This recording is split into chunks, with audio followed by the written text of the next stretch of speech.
up waving. Wave. Yeah, okay.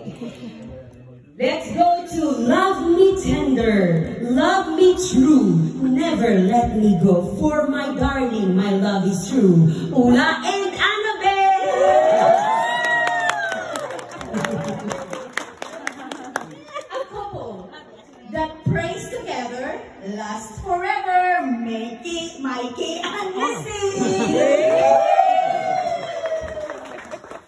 A couple that do ministry together, no one can ever separate them from the love of God. Tornate and Mercy!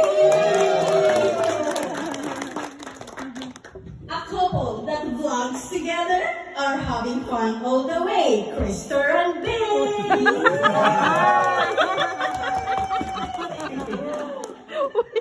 A couple that travels and explores the world together creates a lasting memory forever. Please welcome Joran and Blossom! Yes! How you all know that?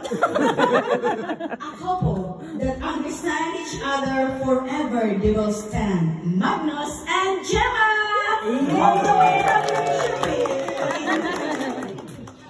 A couple that enjoy each other's company will last for eternity. Please welcome Boy and Mercy!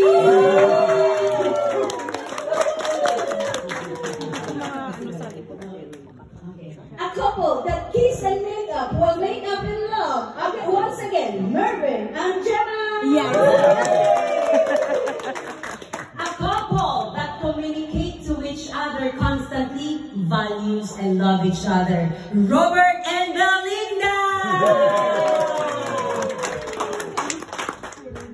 And now, a couple that says I love you every day is assured every day. Henrik and John! I always say I love you every time. Okay. Sometimes, actually, So is everyone?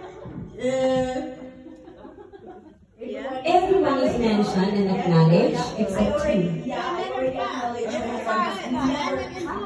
Huh? Anna and Bud. They are late? Do you love to cook? Both. Hindi kayo magluto? Oh, sayang. We would like to welcome Anna and Butch. You're late, but never late. Welcome to the couple's date tonight. Let me see your in-love faces. Please stand up. Yes, I think, love conquers all. Please welcome Johanna and Butch. Sa Tagalog, hahamakin ko lahat. Masunod ka lamang. Sasunod sa inyo. Kayo na mag-usap. Yes, welcome. And yes, it's so nice to see you all. And